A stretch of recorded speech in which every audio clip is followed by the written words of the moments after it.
Mardadhu. Lafantai namas akkanat dhaabbadhu mardadhu reettiin akkanatti mardhatte akkanatti taa'e akkana dhaabbadhu mardadhu. Wallahi. Eessee mardhattu kaameeraa jala achiitatti jettee mardhatta akka reetitti mardhatta. Harka meeqa mardhatta?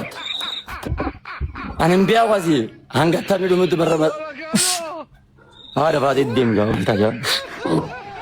Deemi nama irra. Akka sabni dhumutti hin danda'amu kan maal taate atu daqiiqaa lama bichaa qaxxaanaa turte maal jechuudha? Hayyee bakka hayyee taraa shantam deemi nama irra. Ara shantamni guddataa uzu billaahi. Aboo deemi hin guddanne hayyee shantamii afurtamii shan nama irra deemi atu soddomii sagalatti gannaa namaa deemi sadii. Deemdee. Taphata mana gula yaa boo. Raasin qannamne shantama irraa soddomii sagalii gatiin deebifne diddama sii qanna seenaa qannati.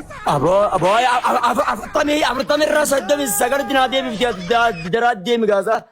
Deemi naa dabame maal taate haa. Deemi. Deemi yaa taraa tana nama isa. Achi garaafti gaareetti akkana dhaabbattee marratti harafaatee achi marra dhugaasa. Akana nabba akana dhaabbadhu harafaatee karata achi gara jaalii gaasa. Wallah wabillahi deebi harafaatee deebi harafaatee akkana miti arguutti akkanatti deebi gaasa. Wayi. Loo kaameeraa duraan sikin harafaatee sigi gaasii walakkaatu tattana maal taate isaa. Harafaatee ta'uun harafaatee nuu deebi maal taate walakkaatan achi deebi nuu deebi mataa jira. Ani waan akkanaa irra wal dhabnaanifati. Achi garagalee as garagalee. Hayyee bakka achi haala abbaas hin galiniti deebi marra rakkoon qabu yalla deemi. Ay maal sila yeroo dhayame namichi kaan godha gaayis. Hayyee deem nu marra deemi ishee adeem gajjee nu marra. Hayyee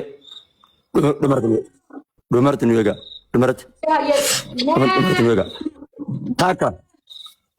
Wallahi billahi jaha. Hayyee deema. Saddeet sagal kudhan kudha tokko kudha lama kudha sadii kudha afur kudha shan kudha jaha kudha torba kudha saddeet digdama. Digdama maaltu naa jedhame siinjee aboon afurtamii shanii siinjee. Okay. Please, tabi na gora.